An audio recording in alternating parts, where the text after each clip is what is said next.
할렐루야! 말씀 묵상으로 오늘 하루를 시작하는 우리 풍성교회 성도님들을 주님의 이름으로 사랑하고 축복합니다. 2021년도 2월도 어느새 막바지에 이르렀는데요. 어떻게 잘 지내고 계신가요? 아무쪼록 123 생활 예배를 통해서 하나님께서 우리에게 주신 풍성한 삶을 우리 모두가 함께 살았으면 좋겠습니다. 오늘 우리 함께 새 언약과 하나님 나라에 대해서 묵상할 텐데요. 우리 함께 묵상하기 전에 우리 하나님을 찬양하겠습니다.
아멘.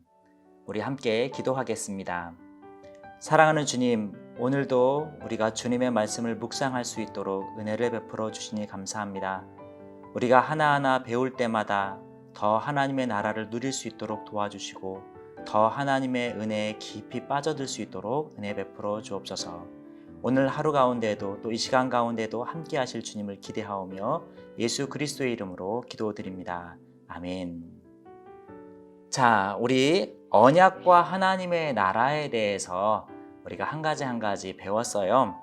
창조 언약, 노아 언약, 그리고 아브라함 언약, 모세 언약, 다윗 언약까지 이렇게 쭉 배워왔고요. 이제는 마지막 새 언약에 대해서 우리가 오늘 함께 나누게 될 거예요.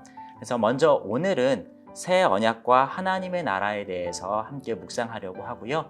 다음 주에는 우리가 창조 언약부터 계속해서 배워왔던 것들을 한번 요약해보는 시간으로 좀 가져보려고 합니다.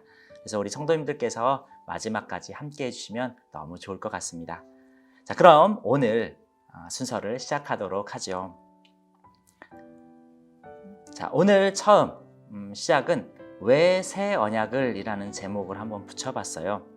하나님께서 창조 언약부터 시작해서 노아 언약, 또 아브라함 언약, 모세 언약, 다윗 언약 이렇게 계속 언약을 우리에게 주셨는데 왜 새 언약까지 주셔야만 했는가?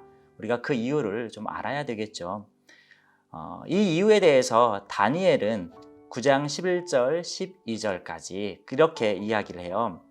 온 이스라엘이 주의 율법을 범하고 치우쳐 가서 주의 목소리를 듣지 아니하였으므로 이 저주가 우리에게 내렸으되 곧 하나님의 종 모세의 율법에 기록된 맹세대로 되었사오니 이는 우리가 주께 범죄하였음이니이다.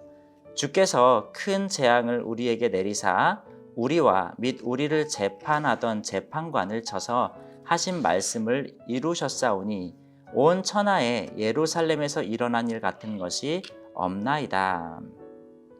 자, 뭐라고 말씀합니까? 온 이스라엘이 주의 율법을 범하고 치우쳐 가서 주의 목소리를 듣지 않았다고 합니다. 그러니까 하나님께서 노아, 아브라함, 모세, 다윗을 통해서 언약을 주셨음에도 불구하고 새 언약을 주실 수밖에 없었던 가장 궁극적인 이유는 이스라엘이 하나님과 맺었던 그 언약을 지키지 않았기 때문이죠. 그래서 결국 하나님과 이스라엘 언약 공동체가 맹세했던 옛 언약은 깨져버렸어요. 그 결과 북이스라엘은 BC 722년에 또 남유다는 BC 586년에 심판을 받게 됩니다. 언약을 깼으니까 깬 것에 대해서 보응을 치르게 된 것이죠. 자, 그렇다면 하나님의 계획은 이 이스라엘 백성들의 불순종으로 인해서 그냥 깨어져 버렸을까요? 아니겠죠. 하나님의 구원 계획은 여기에서 중단되지 않았습니다. 사실 하나님은 또 다른 계획을 가지고 계셨어요. 창세기 3장 15절은 원시복음이라고 하는 복음이 기록되어 있죠. 그 원시복음에 따라서 하나님은 또 다른 계획을 가지고 계셨는데 그 계획을 예레미야 선지자는 31장 31절부터 33절까지 이렇게 기록을 했어요. 여호와의 말씀이니라. 보라, 날이 이르리니 내가 이스라엘 집과 유다 집에 새 언약을 맺으리라. 이 언약은 내가 그들의 조상들의 손을 잡고 애굽 땅에서 인도하여 내던 날에 맺은 것과 같지 아니할 것은 내가 그들의 남편이 되었어도 그들이 내 언약을 깨뜨렸음이라. 여호와의 말씀이니라. 그러나 그날 후에 내가 이스라엘 집과 맺을 언약은 이러하니 곧 내가 나의 법을 그들의 속에 두며 그들의 마음에 기록하여 나는 그들의 하나님이 되고 그들은 내 백성이 될 것이라. 여호와의 말씀이니라. 하나님께서는 모세에게 말씀을 하셔서 너희가 그 율법대로 지키면 나는 너희의 하나님이 되고 너희는 내 백성이 될 거야 라고 말씀하셨죠. 하지만 이스라엘 백성들은 그 말씀에 순종하지 못했어요. 그 관계가 깨어져 버렸습니다. 그래서 지금 하나님께서 예레미야 선지자를 통해서 말씀하신 것은 무엇이냐 하면 내가 이제는 너와 새 언약을 맺겠다는 거예요. 그런데 그 새 언약은 돌판에 새겨져 있는 그런 글귀가 아니라 우리의 마음에 새기시겠다는 거예요. 그래서 우리의 마음에 그 법을 새겨 넣으셔서 하나님이 기꺼이 우리들의 하나님이 되시고 또 우리들은 하나님의 백성이 되게 하겠다라는 겁니다.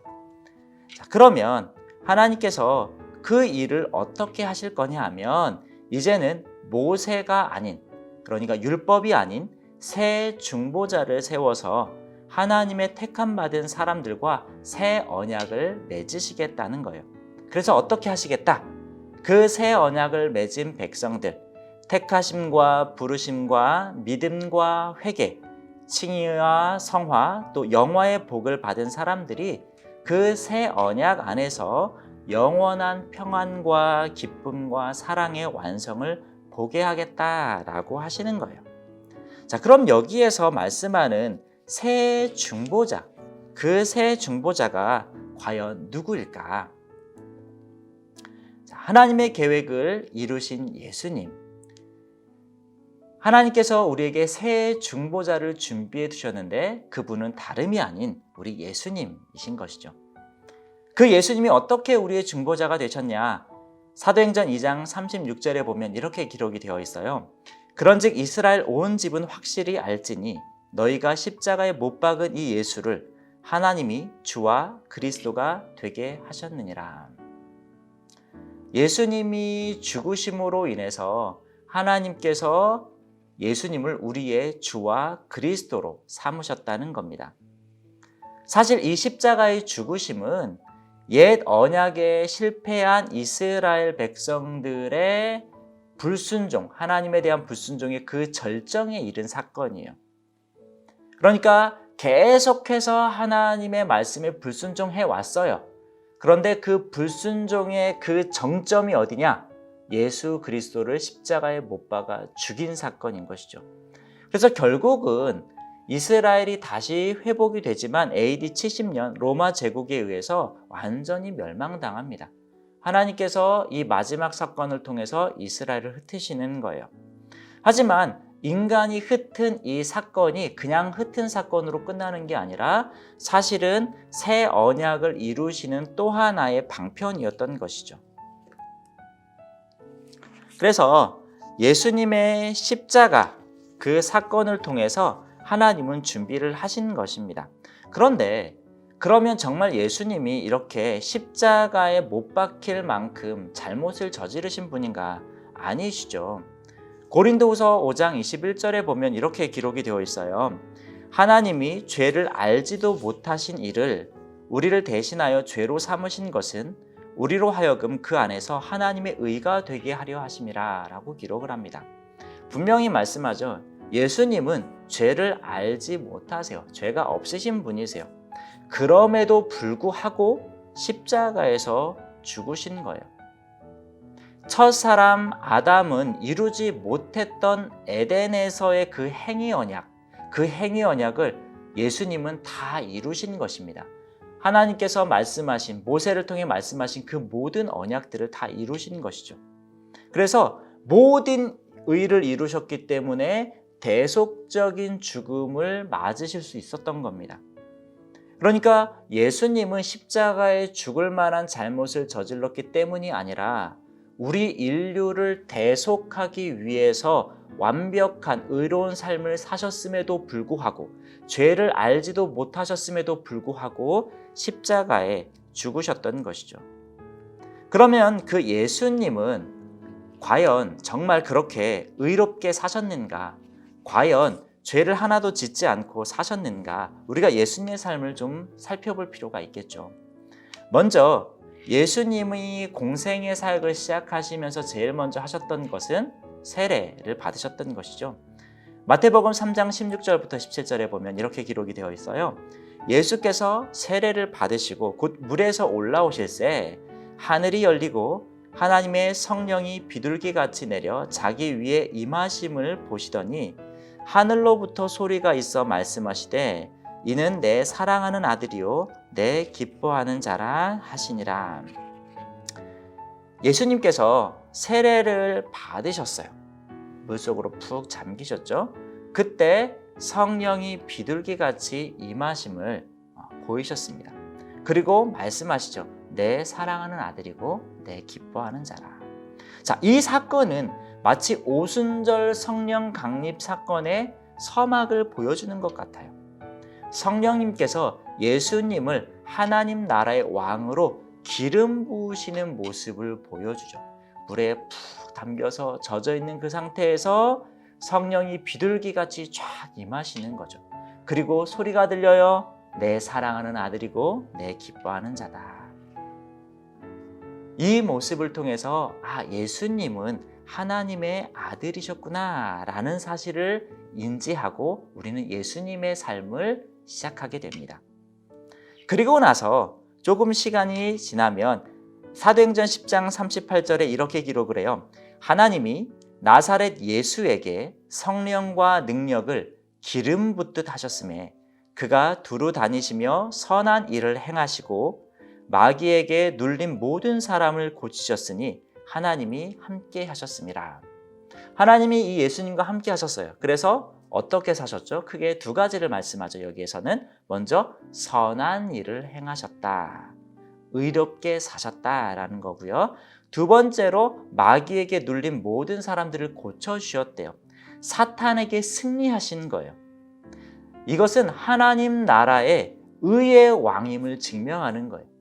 선하게 사심으로 의롭게 사심으로 그 의를 드러내시고 그 의로 말미암아 또 성령의 능력으로 말미암아 사탄의 권세를 눌러버리고 승리하시는 모습, 바로 의의 왕임을 증명해 보이시는 것이죠. 또 예수님은 그렇게 해서 어떻게 하셨습니까? 마태복음 26장 28절에 보면 이것은 죄 사함을 얻게 하려고 많은 사람을 위하여 흘리는 바 나의 피 곧 언약의 피니라 라고 말씀하세요. 예수님이 세례부터 시작해서 또 선하게 사시고 모든 사단의 세력을 결박하시는 그 모든 상황들을 보면 하나님의 아들이고 또 의의 왕이라는 걸 우리는 알 수 있었죠.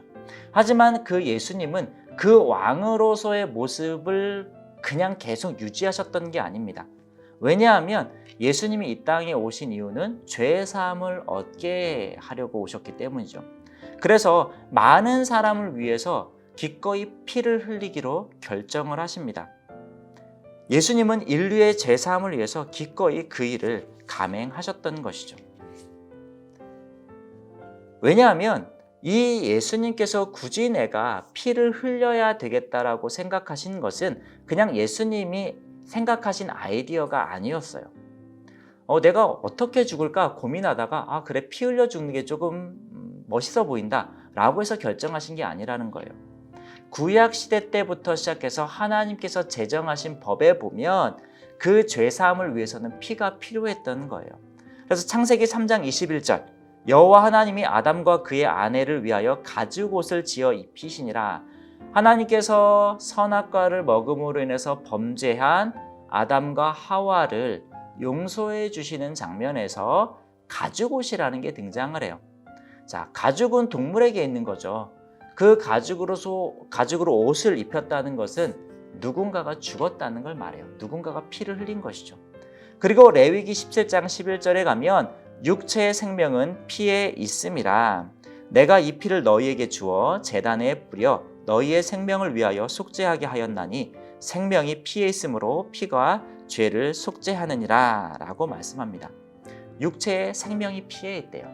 그래서 피가 죄를 속하게 한다는 거예요. 이게 하나님께서 말씀하신 법칙이에요. 그러니까 예수님은 하나님께서 제정하신 그 법칙에 순종하신 것이죠. 그래서 기꺼이 피를 흘리셔서 피를 안 흘리셔도 되는 의의 왕이었지만 우리를 구원하시기 위해서 그렇게 하셨던 것입니다. 그래서 히브리서 기자는 9장 15절에 이렇게 기록을 해요. 이로 말미암아 그는 새 언약의 중보자시니. 자, 조금 전에 우리가 보았던 모세 말고 새 중보자를 주셨는데 그 새 중보자가 누구냐면 예수님이신 거죠. 그는 새 언약의 중보자시니 이는 첫 언약 때에 범한 죄에서 속량하시려고 죽으사 부르심을 입은 자로 하여금 영원한 기업의 약속을 얻게 하려 하심이라 라고 말씀하고 있어요. 그러니까 부르심을 입은 사람들이 영원한 기업의 약속을 얻게 하시려고 죄사함을 얻게 하는 죽음으로 새 언약의 중보자가 되셨다라는 말이죠. 그러면 이 일을 통해서 결정적으로 어떤 일이 이루어졌느냐? 예수님이 하나님의 말씀에 순종해서 죄사함을 얻게 하는 죽음을 기꺼이 감내하셨는데 그 결과가 어떻게 됐느냐?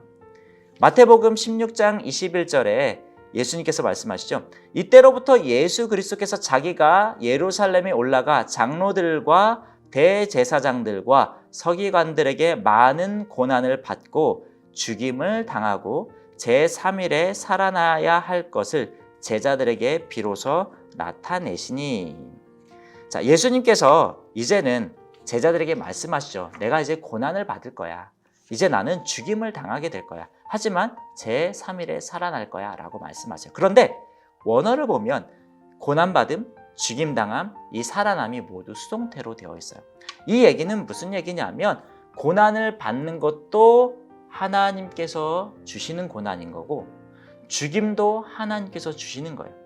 그러니까 예수님은 지금 그 하나님께서 주시는 고난과 죽임을 기꺼이 받겠다라고 하신 거예요. 그 기꺼이 받겠다라고 하신 예수님께 하나님께서 또 어떻게 하시겠다고요? 살아나게 하시겠다는 거예요. 다시 말하면 구속사역의 기쁨으로 순종하신 예수님께 부활이 선물로 주어졌다는 겁니다. 자, 이게 새 언약의 큰 틀이에요. 그래서 이 새 언약을 한번 우리가 요약해 볼 거예요. 구원을 비롯한 모든 구속의 복은 사람이 자기 행위로 얻을 수 있는 것이 아니라 오직 하나님만이 주체가 되어 선물로 주시는 거예요.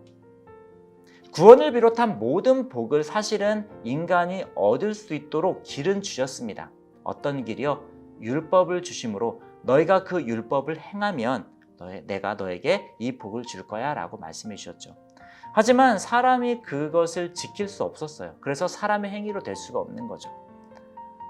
그래서 지금은 하나님께서 너희에게는 이것이 선물로 필요하구나. 선물로 줄게 라고 하신 것이죠. 하지만 이 선물이라고 해서 이것이 그냥 주어졌다는 건 아니에요. 이 선물로 주었다고 해서 이것이 값어치 없는 것은 아니라는 말이에요. 왜요? 예수 그리스도 안에 있는 영원한 하나님 나라의 기업도 그리스도께서 삶과 죽음을 통해 이루신 순종의 공로로 말미암아 하나님이 우리에게 선물로 주시는 것이기 때문에 그래요.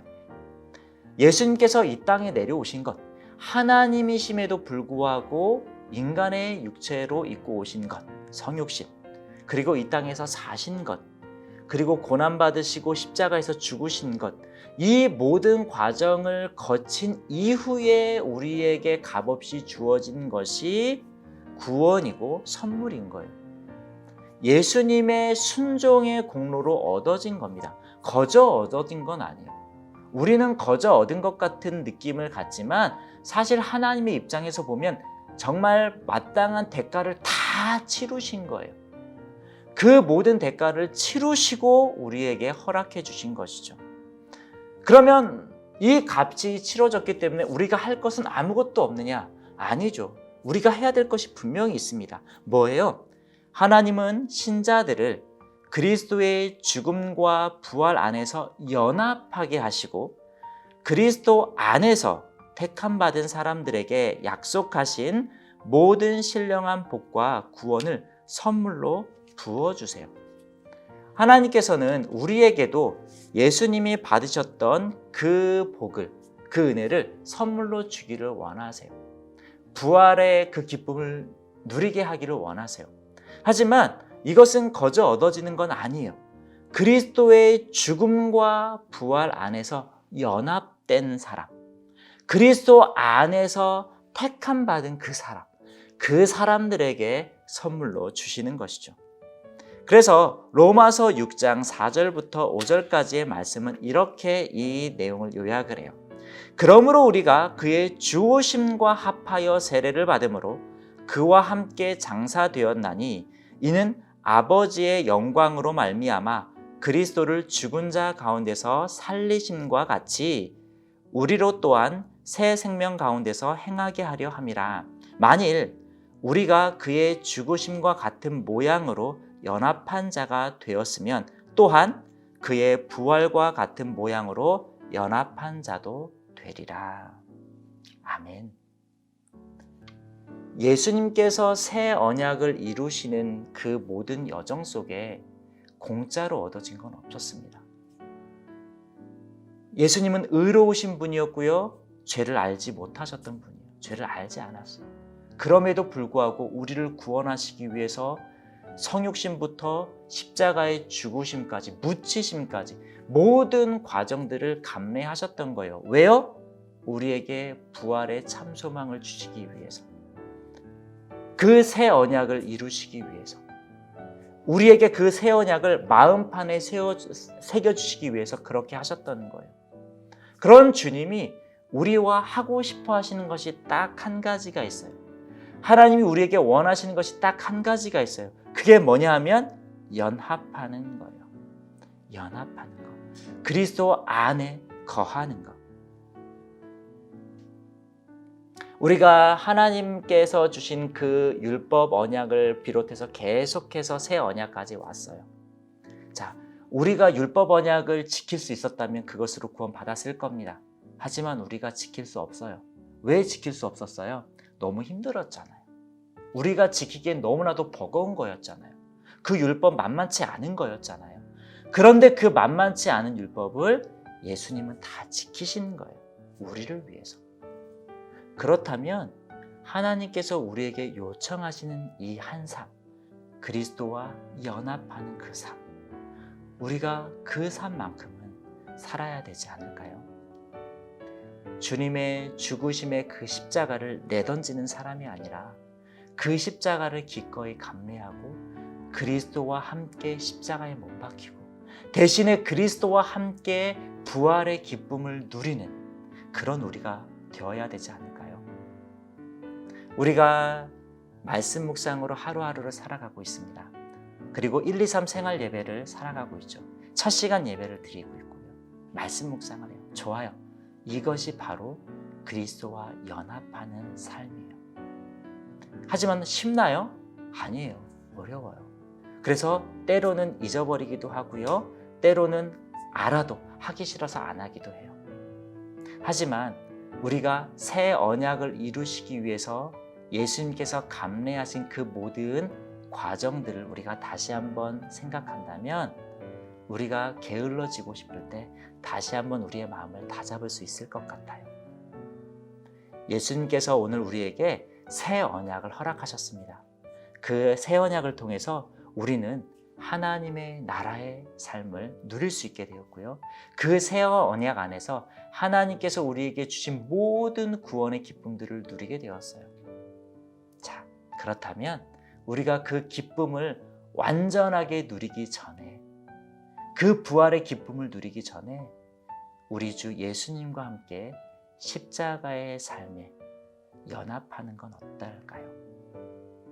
우리에게 비록 어렵지만 그 십자가와 연합한 삶이 있을 때, 그리스도와 연합한 삶이 있을 때 우리에게 영원한 하나님의 나라의 복된 삶이 주어질 줄로 믿습니다.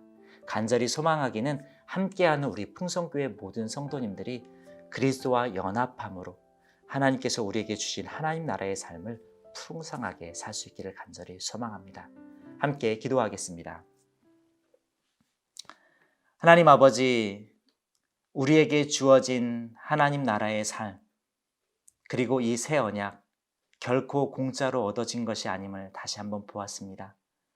예수님이 이 땅에 성육신으로 오시고 이 땅에 사시고 완전한 분이셨음에도 불구하고 의로운 분이시자 또 선하신 분이셨음에도 불구하고 고난을 당하시고 십자가의 죽임을 당하시고 묻히시기까지 그 모든 과정을 겪으셨던 주님. 주님께서 그렇게 하셨던 이유는 우리를 위해 하셨음입니다. 하나님 아버지, 우리가 그것을 기억하고 그 부활하심에 동참하기 위하여 또 그 새 언약을 마음판에 새기기 위하여 그 주님과 함께 할 수 있도록, 그 주님과 연합할 수 있도록 은혜를 베풀어 주옵소서. 그래서 하나님께서 예비하신 그 풍성한 하나님 나라의 삶을 우리 모든 하나님의 백성들, 또 우리 모든 풍성의 성도님들이 누릴 수 있도록 은혜 베풀어 주옵소서. 그 십자가를 집어던지고 싶을 때가 참 많이 있습니다.